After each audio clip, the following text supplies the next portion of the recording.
معزز خواتین و حضرات اور عزیز طلبہ، السلام علیکم۔ او لیولز 3247 کے ایک نئے موضوع کے ساتھ میں فیض الدین احمد حاضر خدمت ہوں۔ ہماری آج کی ویڈیو کا موضوع علامہ اقبال کی غزلیات ہیں، اور آپ کو معلوم ہے کہ اس سے قبل آپ اقبال کی غزلوں کے موضوعات کے حوالے سے 3 ویڈیوز ملاحظہ کر چکے ہیں۔ آج اس سلسلے کی چوتھی کڑی یعنی چوتھی ویڈیو آپ کے سامنے پیش کی جا رہی ہے۔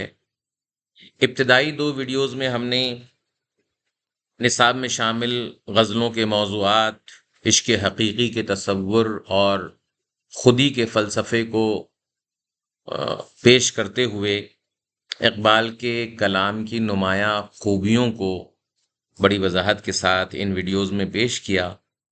مجھے امید ہے کہ ابتدائی 2 ویڈیوز کے ذریعے آپ اقبال کی ان غزلیات کے موضوعات کو سمجھنے میں آسانی محسوس کریں گے۔ تیسری ویڈیو جس میں اسلوب کے حوالے سے کچھ باتیں آپ کے سامنے پیش کی گئیں، 6 نکات، ابتدائی 6 نکات، جس میں شعری صنعتوں کے استعمال اور اقبال کے طرز تحریر کی دیگر خوبیوں پر مختصراً گفتگو کی گئی۔ آج اس سلسلے کی چوتھی ویڈیو آپ کے سامنے پیش کی جا رہی ہے، اور اس چوتھی ویڈیو میں بھی ہم اقبال کے کلام میں دونوں جو غزلیں نصاب میں شامل ہیں اس میں اسلوب کی سطح پر مزید جو نکات اب رہ گئے ہیں وہ آج کی اس ویڈیو میں آپ کے سامنے رکھی جائیں گی۔ آپ کو معلوم ہے کہ یہ تمام باتیں ہماری کتاب او لیولز اردو 3247 جس کا تیسرا ایڈیشن آکسفورڈ یونیورسٹی پریس نے شائع کر دیا ہے، اور یہ تمام تنقیدی نکات اور اسلوبیات کا جائزہ، طرز تحریر کی خوبیاں آپ کو اس کتاب کے صفحہ نمبر 210 سے 224 میں مل جائیں گی۔ مجھے امید ہے کہ آپ ان صفحات کا مطالعہ کریں گے اور اقبال کے تعارف سے لے کر ان کی غزلیات کے متن اور تنقیدی نکات کو بغور پڑھیں گے، اس کے مشقی سوالات کو دیکھیں گے۔ اگر آپ نے یہ صفحات پہلے سے پڑھ رکھے ہوں گے اور اس کے بعد ان ویڈیوز کو مزید اپنی صلاحیتوں کو بہتر بنانے کے لیے استعمال کریں گے تو یہ زیادہ بہتر ہوگا۔ ابتدائی طور پر ان صفحات کا مطالعہ ضرور کیا جائے اور اس کے بعد ان ویڈیوز کی مدد سے امتحانی کارکردگی کو بہتر بنایا جائے۔ چلتے ہیں آج کی جو ویڈیو ہے اس کے موضوع کی طرف۔ کن موضوعات پر آج چوتھی ویڈیو میں اقبال کے حوالے سے جو یہ چوتھی ویڈیو آپ کے سامنے ہے اس میں گفتگو کی جائے گی؟ اسلوب کے حوالے سے ہم نے پہلی ویڈیو میں یعنی اقبال کی تیسری ویڈیو اور اسلوب کی پہلی ویڈیو میں جن نکات کو آپ کے سامنے رکھا، آپ کے سامنے پیش کیا، جس کی وضاحتیں آپ کے سامنے رکھیں، وہ یہ نکات ہیں جو اس وقت آپ اسکرین پر دیکھ رہے ہیں۔ اقبال کی زبان و بیان کے حوالے سے فارسی آمیز الفاظ و تراکیب کا ذکر کیا گیا، تلمیحات کا جو استعمال ہے اقبال کی شاعری میں اس پر گفتگو کی گئی، اقبال کے ہاں جو لفظی تراکیب کی بھرمار ہے اس پر جو ہے وہ ایک پیراگراف لکھنا سکھایا گیا، استعاروں کا جو نظام ہے اقبال کے ہاں اور استعاروں کو وہ کس طرح سے برتتے ہیں اپنی شاعری میں، کس طرح سے استعمال کرتے ہیں، یہ باتیں بھی آپ نے اسلوب کے حوالے سے پہلی ویڈیو میں ملاحظہ کی۔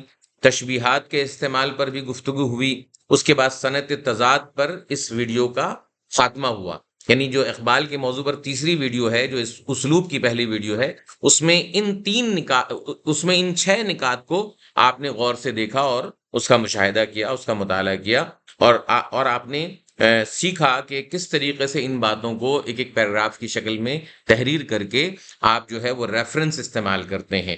آج کی اس ویڈیو میں جن باتوں کو آپ کے سامنے پیش کیا جائے گا ان میں اقبال کے کلام میں موسیقیت اور صوتی تاثر کے حوالے سے کچھ بات چیت ہوگی۔ اقبال کے ہاں جو ایک سوالیہ انداز ہے یا استفہامیہ انداز ہے، وہ مختلف موضوعات پر، مختلف خیالات پر جو سوالات اٹھاتے ہیں اپنی شاعری کے ذریعے، اس پر ہم کچھ گفتگو کریں گے۔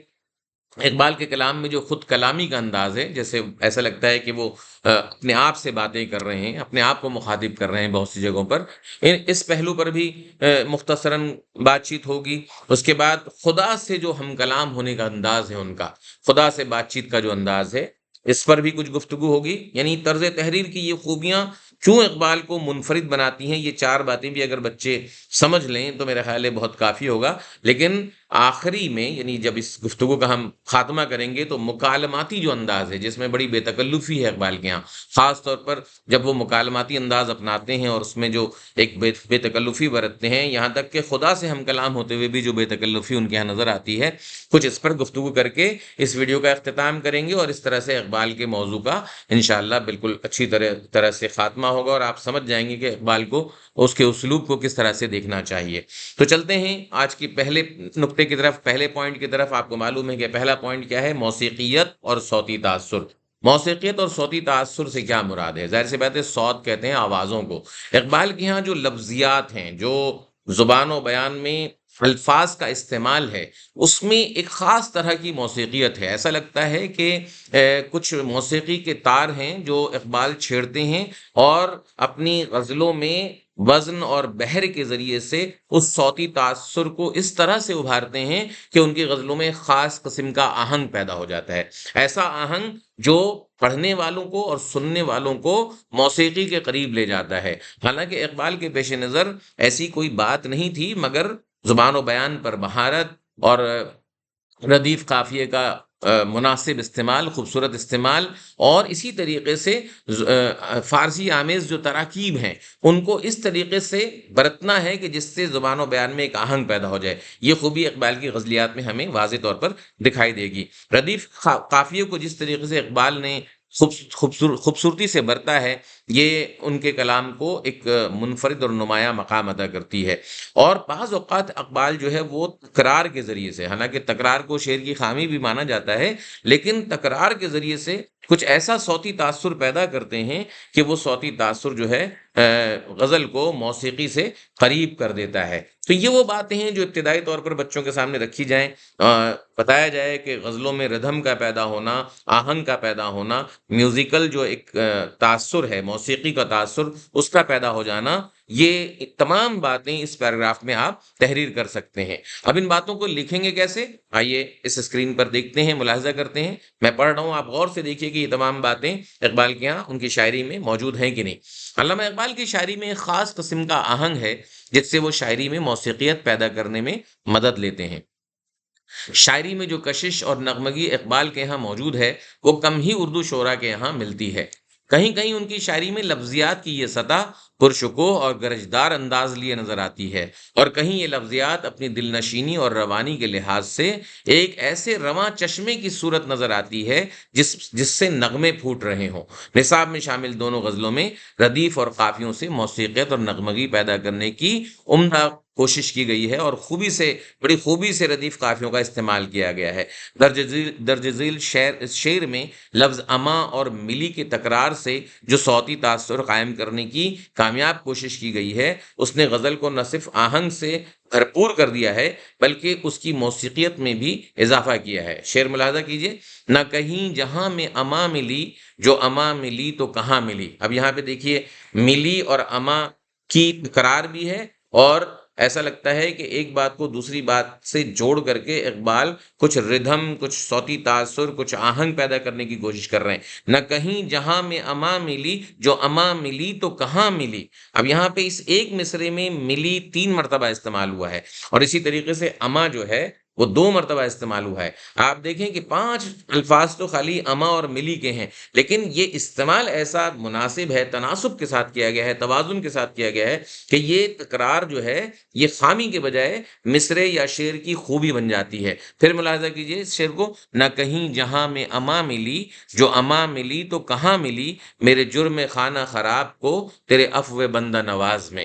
تو یہاں پر ایک مصرع جو ہے اس میں صوتی تاثر کو بھرپور انداز میں دیکھا جا سکتا ہے۔ ایک مثال بھی کافی ہے، ریفرنس اگر ایک بھی بچہ ڈال لے تو ظاہر سی بات ہے کہ وہ مقصد پورا ہو جاتا ہے جو ایگزامنر کو ہمیں دکھانا ہوتا ہے کسی ایک نقطے کو بیان کرتے ہوئے۔ اگلے نقطے کی طرف چلتے ہیں۔ اگلا نقطہ ہمارا ہے سوالیہ یا استفہامیہ انداز۔ اقبال کی جو غزلیں ہیں ان میں بڑی گہری معنویت ہے، اور ان معنویت کو سمجھنے کے لیے اقبال کے انداز کو سمجھنا ضروری ہے، اور وہ انداز کون سا ہے؟ سوالیہ انداز۔ خاص طور پر اقبال نے کچھ ایسے سوالات اٹھائے ہیں ان غزلوں میں جو ہمیں سوچنے پر مجبور کر دیتے ہیں، اور ان غزلوں کے ذریعے جس مقصد کو اقبال حاصل کرنا چاہتے ہیں، جس گہرے معنی کو حاصل کرنا چاہتے ہیں، جو گہرا مفہوم اپنے قاری یا نوجوانوں کے سامنے پیش کرنا چاہتے ہیں، وہ دراصل اقبال کے انداز سے، اقبال کی طرز تحریر کی اس خوبی سے، جو خاص طور پہ سوالیہ انداز کے ذریعے سے ان غزلوں میں موجود ہے، پوری طرح ہمارے سامنے واضح ہو جاتی ہے۔ یہ سوالیہ انداز نصاب میں شامل بہت سے اشعار میں ہمیں دکھائی دیتا ہے، بہت سے اشعار میں۔ اگر ہم نصاب میں شامل دونوں غزلوں کو دیکھیں تو اقبال کا یہ سوال پوچھنے کا انداز آپ کو کئی اشعار ایسے ہیں، یعنی جب وہ کہتے ہیں کہ نہ کہیں جہاں میں اماں ملی، جو اماں ملی تو کہاں ملی، اب یہ جو کہاں ملی، نہ کہیں ملی، یہ جو انداز ہے، یا پھر یہ جو خاص طور پہ جس کو میں نے ریفرنس کے طور پہ اس شعر میں استعمال کیا ہے، خرد مندوں سے، جب اقبال مخاطب ہوتے ہوئے کہتے ہیں کہ خرد مندوں سے کیا پوچھوں کہ میری ابتدا کیا ہے، اب یہ جو کیا پوچھوں ہے، کس سے پوچھوں؟ خرد مندوں سے میں کیا پوچھوں کہ میری ابتدا کیا ہے۔ اب یہ جو خرد مندوں سے کیا پوچھوں، اس میں ایک سوالیہ انداز ہے، استفہامی انداز ہے۔ اس شعر کو انشاءاللہ ہم اس پیراگراف میں ریفرنس میں بھی استعمال کریں گے۔ تو اس میں ایک سوالیہ انداز جو ہے، خرد مندوں سے کیا پوچھوں کہ میری ابتدا کیا ہے، یہ دراصل انسانی تاریخ اور انسان کے وجود اور انسان کی جو پوری جو تاریخ ہے، وہ سارے سوالات اس ایک مصرے کے ذریعے انسان جو ہے سوچنے پر مجبور ہو جاتا ہے۔ آپ دیکھیے کہ اس میں بنیادی طور پر اقبال کہنا کیا چاہ رہے ہیں، وضاحت جب آپ دیکھیں گے اس پیراگراف میں تو آپ کی سمجھ میں آ جائے گا۔ آئیے دیکھتے ہیں کہ کیا اس شعر سے مراد کیا ہے اور اس شعر میں کیا باتیں کہنا چاہ رہے ہیں شاعر۔ دیکھیے استفہام لکھیں گے کیسے، پہلے ہم ذرا دیکھ لیتے ہیں اس کو۔ استفہامیہ یا سوالیہ انداز سے مراد شاعری کا ایسا اسلوب ہے جس میں شاعر زندگی کے مسائل اور نظریات کے بارے میں بہت اہم سوالات اٹھاتے ہیں۔ ان سوالات میں گہری مقصدیت موجود ہوتی ہے۔ اقبال کی پوری جو شاعری ہے مقصدی شاعری کی بہترین مثال ہے، یعنی اقبال کا جو کلام ہے وہ مقصدی شاعری کی بہت اچھی مثال ہے۔ اسی لیے وہ اپنی شاعری میں سوالیہ انداز اختیار کرنے پر مجبور ہوئے ہیں۔ نصاب میں شامل بہت سے اشعار میں یہ انداز نمایاں ہے، خاص طور پر دوسری غزل کے اکثر اشعار اس رنگ کی بہترین مثالیں ہیں۔ زندگی کی ابتدا اور انتہا کے بارے میں سوالیہ انداز کی ایک مثال اس شعر میں ملاحظہ کیجیے۔ اب وہ شعر کون سا ہے؟ خیرت مندوں سے کیا پوچھوں کہ میری ابتدا کیا ہے، کہ میں اس فکر میں رہتا ہوں میری انتہا کیا ہے۔ اقبال یہاں پر نظریہ ڈارون کو جو ہے وہ ہمارے سامنے پیش کر رہے ہیں۔ آپ کو معلوم ہے کہ ڈارون تھیوری کے ذریعے اس زمانے میں ایک عجیب و غریب جو ہے باتیں ہمارے سامنے آئیں، اور وہ باتیں ظاہر سی باتیں ہماری اسلامی جو فلسفی ہے اور اسلامی جو تاریخ ہے اس سے بالکل لگا نہیں کھاتی، اس سے بالکل مخالفانہ وہ باتیں ہیں۔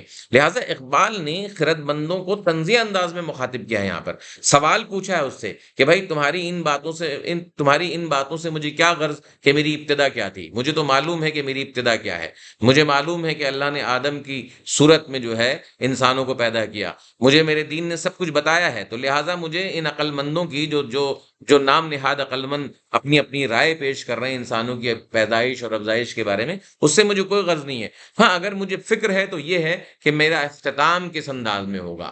یہ وہ بات ہے جو اقبال نوجوانوں کو یا امت کو سمجھانا چاہتے ہیں کہ بھئی یہ فکر کرنی چاہیے کہ اختتام کیسا ہوگا، خاتمہ بالخیر ہوگا کہ نہیں ہوگا، کیا اختتام جو ہے وہ ایمان کی حالت میں ہوگا کہ نہیں، کیا اختتام ہمارا اللہ کی رضا کے مطابق ہوگا کہ نہیں۔ اس بات کی فکر کرنی چاہیے۔ اس بات کی فکر کر کے کیا فائدہ کہ میری ابتدا کیا ہے اور میں کیسے پیدا ہوا تھا اور کیوں پیدا ہوا تھا۔ یہ وہ باتیں ہیں جو اقبال طنزیہ انداز میں خرد مندوں کو مخاطب کرتے ہوئے کہہ رہے ہیں، اور خرد مند سے مراد ظاہر سی بات ہے اگر آپ اشاروں کی بات کریں، علامتوں کی بات کریں، تو ان اشاروں میں اقبال بنیادی طور پر ڈارون جیسے لوگوں کو مخاطب کر رہے ہیں، اور مخاطب کر کے یہ سوالات اٹھا رہے ہیں جو سوالات انسانوں کے لیے اس وقت خاص طور پر پیچیدگی کا باعث بنے ہوئے تھے۔ بہت سے لوگ جو ہے وہ اس طرح کے سوالات جب سوچتے تھے، غور کرتے تھے، خاص طور پر جو 19ویں صدی کا آخری زمانہ ہے اور 20ویں صدی کے آغاز میں جب مادیت پرستی نے بہت زور پکڑا، تو ظاہر سی بات ہے کہ انسان دین سے بیگانہ ہوتا چلا گیا، خدا کے وجود کا کا منکر ہوتا چلا گیا۔ بحریت نے پنجے گاڑ رکھے تھے اس زمانے میں، تو اقبال کو یہ فکر تھی کہ اس ماحول میں خدا کے وجود کو تلاش کرنا، اس کی خوشنودی حاصل کرنا، اپنی انتہا کے بارے میں فکر کرنا، اپنے انجام کے بارے میں فکر کرنا، ان باتوں کو سوچنے پر مجبور کروانا ایک مشکل ٹاسک ہے، ایک مشکل مرحلہ ہے۔ لہٰذا اقبال نے یہ سوالات اٹھائے ہیں اور اٹھانے کے بعد اس طرح کے اشعار کہے ہیں۔ تو اس طریقے سے بچوں کو تھوڑا سا سمجھا کر کے اور استفہامیہ انداز اور سوالیہ انداز کی جانب توجہ دلوائی جائے۔ اس کے بعد آتے ہیں ایک نئے نقطے کی طرف، خود کلامی کا انداز۔ خود کلامی یعنی اپنے آپ سے بات چیت کرنا۔ نفسیاتی سطح پر انسان جو ہے وہ جب کبھی اضطراب میں ہوتا ہے، تکلیف میں ہوتا ہے، اکیلے پن کا شکار ہوتا ہے، تو کبھی کبھی وہ خود سے بھی باتیں کرتا ہے۔ انسان کی فطرت میں خود سے باتیں کرنے کا انداز موجود ہے۔ اچھا، یہ باتیں جو ہے وہ کیوں کی جاتی ہیں؟ ظاہر سی بات ہے کہ انسان اپنا کیتھارسس کر رہا ہوتا ہے، خود اپنے آپ سے کچھ سوالات کر رہا ہوتا ہے، اور ان سوالات کے ذریعے سے وہ ان مسائل یا الجھن کا حل تلاش کر رہا ہوتا ہے کہ جو مسائل یا الجھن اس کے دماغ یا اس کی نفسیاتی کیفیتوں میں موجود ہوتی ہیں۔ لہٰذا نفسیات کا یہ بڑا اہم موضوع ہے، انسانی نفسیات کا یہ بہت اہم موضوع ہے، اور اس پر بہت کچھ بات کی گئی ہے۔ لیکن اقبال نے، اچھا پھر ایک اور بات بھی ہے کہ یہ جو خود کلامی ہے، اگر ہم لٹریچر کی سطح پہ دیکھیں، ادب کی سطح پہ دیکھیں، تو ادب میں یہ خود کلامی ڈراموں میں بہت زیادہ دکھائی دیتی ہے۔ جو ڈرامے تخلیق کیے گئے ہیں ماضی میں، چاہے انگریزی میں پڑھیں، اردو میں پڑھیں، ان ڈراموں میں جو مختلف کردار ہیں، ان میں یہ خود کلامی کے انداز میں جو مکالمے ہیں، وہ مکالمے دراصل اس کے ذات کے اندر جھانکنے کی کوشش ہوتے ہیں۔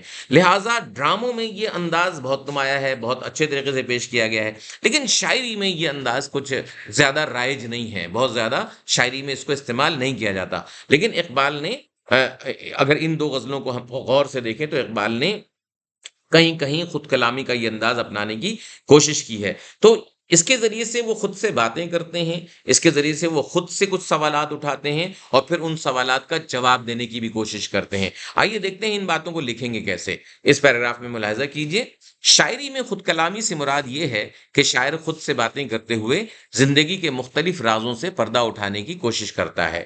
خود کلامی کا یہ انداز فطری ہے، اور یہ انداز نصاب میں شامل علامہ اقبال کی دونوں غزلوں میں موجود ہے۔ اقبال ان دونوں غزلوں میں کبھی وہ جرمنی کے فلسفی نیٹشے کو مقام کبریا سمجھانے کے لیے خود سے ہم کلام ہوتے ہیں، جب وہ کہتے ہیں نا کہ اگر ہوتا وہ مجذوب فرنگی اس زمانے میں، تو اقبال اس کو سمجھاتا مقام کبریا کیا ہے، تو اقبال اس کو سمجھاتا۔ ایسا لگ رہا ہے کہ وہ خود اپنے آپ سے کہہ رہے ہیں کہ میں ضرور اس کو سمجھاتا، کیونکہ وہ جو نیٹشے تھا جرمن فلسفی، وہ بھٹک گیا تھا، خدا کی تلاش اور جستجو میں راستے سے ہٹ گیا تھا، اور پھر دہریت کا شکار ہو گیا، خدا کے وجود کا انکار کر دیا، نوجوانی میں، جوانی میں، یہ سارے مراحل سے وہ گزرا۔ لہٰذا اقبال کہتے ہیں کہ اگر وہ اس تلاش میں میرے سامنے ہوتا، میرے سامنے یہ تلاش و جستجو ہوتی، تو میں مقام کبریا یعنی اللہ کا مقام، اللہ کی حیثیت، مرتبے اور اس کی حیثیت کے بارے میں، اس کے بارے میں ایسے دلائل دیتا کہ وہ جو نیٹشے ہیں وہ کیا ہوتا، گمراہ نہیں ہوتا، وہ دہریت کا شکار نہیں ہوتا۔ تو اس طرح کی گفتگو خود سے کر رہے ہیں، لیکن یہاں پر بھی وہ خدا کے وجود اور اس کی کبریائی کے بیان میں یہ باتیں کر رہے ہیں۔ تو مشہور جو جرمن فلسفی، اس کے حوالے سے یہ والا شعر دیکھیے، اور اسی طرح کبھی وہ زندگی کے اختتام یعنی انتہا کے موضوع پر بھی خود سے باتیں کرتے ہیں۔ اور یہ وہ بنیادی بات ہے جس کو ہمیں غور سے بچوں کو سمجھانا چاہیے کہ ہماری انتہا کیسی ہونی چاہیے، ہمارا انجام کیسا ہونا چاہیے، ہمیں جو ہے کس طریقے سے اس دنیا سے رخصت ہونا چاہیے۔ وہ اپنی خود کلامی میں خدا کی جانب سے معاف کرنے پر احسان مند بھی دکھائی دیتے ہیں، اور کبھی خود سے مقام گفتگو کیا ہے جیسا سوال کرتے ہوئے کہتے ہیں۔ اب کیسے کہتے ہیں، یہ والا شعر ریفرنس کے طور پہ استعمال کیجئے، اور یہ ریفرنس کہاں سے لیا ہے میں نے؟ ظاہر سی بات ہے کہ یہ جو شعر ہے نصاب میں شامل، جو اقبال کی دوسری غزل ہے، اس سے لیا گیا ہے۔ اور دوسری غزل میں جب آپ دیکھیں گے مقام گفتگو کیا ہے، یہ تیسرا شعر ہے، ٹھیک ہے، دوسری غزل کا تیسرا شعر ہے۔ مقام گفتگو کیا ہے، اگر میں کیمیا گر ہوں یہی سوز نفس ہے، اور میری کیمیا کیا ہے۔ یہاں اقبال اپنی عاجزی اور انکساری کا اظہار کرتے ہوئے اپنے آپ کو کیمیا گر نہیں کہہ رہے، بلکہ کہہ رہے ہیں کہ میری کیمیا گری ہے کیا، محض اتنی کہ میں کچھ کام کی باتیں اپنے نوجوانوں کو بتاتا رہتا ہوں، مگر میری جو یہ کیمیا گری بھی ہے وہ سب تیری رہین منت ہے، تو تیری طرف سے عطا ہے۔ تو یہاں عاجزی کا اظہار بھی ہے، انکساری کا اظہار بھی ہے، لیکن ساتھ میں سوز نفس کی بات کر رہے ہیں، اور ساتھ میں یہ بھی بتا رہے ہیں کہ میری کیمیا بس اتنی، میری کیمیا گری جو ہے بس اتنی ہی ہے کہ میں کچھ کام کی باتیں اپنے نوجوانوں کو بتا دیتا ہوں، اور یہی بات جو ہے، یہی مقصد جو ہے زندگی کا اصل مقصد ہے۔ تو خود کلامی کے انداز میں یہ سب باتیں اقبال اپنے ان دونوں غزلوں میں پیش کرتے ہیں۔ اس کے بعد کیا ہے، اگلا جو نقطہ ہے وہ ہے خدا سے بات چیت کرنے کا انداز۔ ہم نے عشق حقیقی میں یہ باتیں پہلے بھی کی تھیں، لیکن اب اسلوب کی سطح پہ ان باتوں کو دیکھ رہے ہیں۔ عشق حقیقی سے مراد کیا ہے؟ ظاہر سی بات ہے، خدا کے قریب جانا، اس سے لو لگانا، اس کے نزدیک ہونا، اس کا قرب حاصل کرنا، اس سے ہم کلامی کا شرف حاصل کرنا۔ اقبال کی دوسری غزل کا جو پہلا شعر ہے وہ تو ہے ہی اسی موضوع پر، جس میں وہ کہتے ہیں کہ خرد مندوں سے کیا پوچھوں کہ میری ابتدا کیا ہے، کہ میں اس فکر میں رہتا ہوں میری انتہا کیا ہے۔ وہ تو انتہا کے فکر کر ہی رہے ہیں دوسری غزل کی، لیکن پہلی غزل کا جو پہلا شعر ہے وہ تو براہ راست عشق حقیقی میں ڈوب کر لے، بلکہ پہلی غزل کے تمام ہی اشعار عشق حقیقی میں ڈوب کر لکھے گئے، مگر آپ پہلے شعر کو دیکھیں تو اس میں ایک بڑی ان یوزول سی بات، بڑی غیر معمولی سی بات اقبال کہہ رہے ہیں۔ وہ کہتے ہیں کہ کبھی اے حقیقت منتظر نظر آ لباس مجاز میں، کہ ہزاروں سجدے تڑپ رہے ہیں میری جبین نیاز میں۔ یہ جو کہہ رہا ہے کہ میری جو ماتھے پر ہزاروں سجدوں کے نشان ہیں، ان سجدوں کے پیچھے بس ایک ہی مقصد ہے، اور وہ مقصد کیا ہے کہ بس میں خدا کا دیدار کر لوں، اس سے ہم کلام ہو جاؤں، اس سے گفتگو کر لوں۔ یہ سب باتیں پہلی غزل کے مختلف اشعار میں وہ کہہ رہے ہیں۔ اب ان باتوں کو کیسے لکھیں گے؟ آئیے دیکھتے ہیں اس پیراگراف میں۔ اس پیراگراف کو غور سے دیکھیے، یہ جو پیراگراف ہے یہ خدا سے گفتگو اور بات چیت کرنے کے حوالے سے بڑا مناسب ہے۔ علامہ اقبال کے یہاں عشق حقیقی کا موضوع عام طور پر دکھائی دیتا ہے، پہلی غزل اس کی بہترین مثال ہے۔ وہ اپنی شاعری میں خدا سے طرح طرح سے ہم کلام ہوتے ہیں۔ ہم کلامی کا یہ انداز بالکل ایسا ہوتا ہے جیسے خدا کی ہستی ان کے سامنے موجود ہے۔ علامہ اقبال کے خیال میں خودی یا خود شناسی وہ منزل ہے جو بندے کو خدا سے اس قدر قریب کر دیتی ہے کہ ایک وقت ایسا آتا ہے کہ وہ خدا سے ہم کلامی کا شرف حاصل کرنے کی کوشش کرتا ہے۔ نصاب میں شامل غزلوں میں اقبال نے خدا سے ہم کلامی کے لیے کبھی بہت توانا اور کبھی پرسوز لب و لہجہ اپنایا۔ عشق کی اس منزل پر پہنچ کر شاعر حضرت جبریل علیہ السلام کے وسیلے کے بجائے خود کلامی کو ترجیح دیتے ہیں، اور وہ چاہتے ہیں کہ ہر مومن اپنے اندر ایسی سوز اور تڑپ پیدا کرنے میں کامیاب ہو جائے کہ وہ خدا سے ہم کلام ہونے میں کامیاب ہو سکے۔ عشق کی تڑپ میں شاعر خدا کی ہستی کو سو پردوں میں چھپا دیکھنے کے بجائے براہ راست دیکھنے کی تمنا کچھ اس انداز سے کرتے ہیں۔ اور یہ شعر دیکھیے، کبھی اے حقیقت منتظر نظر آ لباس مجاز میں، کہ ہزاروں سجدے تڑپ رہے ہیں تیری جبین نیاز میں۔ دیکھیں یہ جو میری جبین نیاز میں، اب یہ جو شعر ہے، اس شعر میں اقبال یہ تو کہہ رہے ہیں کہ بھئی مجاز کے پردے میں، مجاز کے لباس میں ہے، خدا کا دیدار بس نصیب ہو جائے، لیکن ظاہر سی بات ہے کہ بہت سی جگہوں پر صرف وہ دیدار نہیں بلکہ اس سے ہم کلام ہونے کی بھی خواہش کا اظہار کرتے ہیں، اس سے بات چیت کرنے کی خواہش کا بھی اظہار کرتے ہیں، اور اسی لیے یہ جو شعر ہے یہ بالکل ایسا ہے جو عام طور پر شاعر جو ہے وہ ان باتوں کو ایسے نہیں پیش کرتا۔ اس کو معلوم ہے کہ بھئی خدا سے کیسے ملاقات ہو سکتی ہے، لیکن شاعر اپنی خواہش کا بہرحال ضرور یہاں پر اظہار کر رہا ہے۔ دوسری غزل میں اس طرح کی بہت سی باتیں آپ کو مل جائیں گی، بچوں کو سمجھایا جائے اور پھر اس کو بتایا جائے۔ اس کے بعد ایک اور جو نقطہ ہم آپ کے سامنے پیش کریں گے وہ ہے مکالمے کا انداز، اور مکالمے کا یہ انداز جو ہے وہ اقبال کے کلام میں جا بجا دکھائی دیتا ہے۔ مکالمے کا یہ انداز اقبال کے کلام میں جا بجا دکھائی دیتا ہے۔ ہم دیکھتے ہیں کہ یہ جو منفرد انداز ہے ڈائلاگ کی شکل میں، ڈائلاگ کی شکل سے مراد کیا ہے کہ کبھی اچھا یہ جو خوبی ہے یہ بھی ڈرامے کی خوبی ہے، ڈرامے میں یہ سب باتیں نظر آتی ہیں، لیکن شاعری میں مکالمے کا انداز پیدا کرنا، شاعری میں مکالمے کی فضا پیدا کرنا، یہ ایک ایسا تاثر ہے جو فوراً قاری کی توجہ حاصل کرتا ہے اور اشعار کے حسن میں اضافہ بھی کرتا ہے۔ یہ منفرد انداز اقبال کے کلام میں آپ کو دکھائی دے گا۔ ان باتوں کو لکھیں گے کیسے؟ آئیے اس پیراگراف میں ملاحظہ کرتے ہیں۔ تحریر میں مکالموں کے ذریعے ڈرامائی تاثر پیدا کرنے کی کوشش کی جاتی ہے، اسی لیے نثر کے اصناف مثلا ناول اور ڈرامے اور افسانوں وغیرہ میں اس ٹیکنیک سے خوب کام لیا جاتا ہے۔ اقبال کے کلام کی ایک انفرادیت یہ بھی ہے کہ انہوں نے نثر کے بجائے شاعری میں مکالموں کی ٹیکنیک کو خوبصورتی سے استعمال کیا۔ شاعری میں اس انداز سے کام میں لانے کا بڑا مقصد فوری طور پر قاری کی توجہ حاصل کرنا ہوتا ہے۔ نصاب میں شامل بہت سے مصرے اور بہت سے اشعار اس کی مثال کے طور پر پیش کیے جا سکتے ہیں۔ ان کے مصروں کے مختلف حصوں کو الگ الگ سے پڑھا جائے تو ایسا محسوس ہوتا ہے کہ وہ اپنے سامنے موجود اپنے رب یا مختلف کرداروں سے مخاطب ہیں، جیسے خدا سے مخاطب ہوتے ہوئے کہتے ہیں کہ نظر آ لباس مجاز میں، جبکہ بندوں سے مکالمہ کرتے ہوئے وہ کہتے ہیں تیرا آئینہ ہے وہ آئینہ۔ درج ذیل شعر مکالماتی انداز کی بہترین مثال ہے۔ شمع اور پروانے کی اس گفتگو کو، جس میں پروانہ شمع سے عشق میں سچے جذبوں کی کمی پر افسوس کا اظہار کر رہا ہے، شاعر کہتے ہیں، کیا کہتے ہیں یہ شعر دیکھیے، دم توف کرم کے شمع نے یہ کہا کہ وہ اثر کہن، نہ تیری حکایت سوز میں نہ میری حدیث گداز میں۔ اب یہاں پر جو ہے یہ بحث مکالماتی انداز ہے۔ اس کے بعد جو ایک اور پہلو ہے، ایک اور پوائنٹ ہے اس حوالے سے، وہ ہے بے تکلفانہ انداز۔ ایسا انداز جو بناوٹ سے پاک ہو، فطری ہو، بے تکلفی پائی جاتی ہو، مگر اثر انگیز انداز ہو، لب و لہجہ ایسا ہو جس میں اثر پذیری ہو، اثر کر رہا ہو۔ لہٰذا شاعر کے ہاں یہ انداز بھی ان کی غزلوں میں دکھائی دیتا ہے۔ آئیے دیکھتے ہیں کہ اس پیراگراف میں ان باتوں کو کیسے لکھیں گے، بے تکلفانہ انداز کو کیسے لکھیں گے۔ اچھا، یہ بے تکلفی ظاہر سی بات ہے کبھی انسانوں سے ہوتی ہے، لیکن ان غزلوں میں خاص طور پر خدا سے بے تکلفی کا جو انداز موجود ہے وہ ضرور دیکھنے کی چیز ہے۔ دیکھیے اس اسکرین کو دیکھیے جس میں یہ باتیں وضاحت سے پیش کی گئی ہیں۔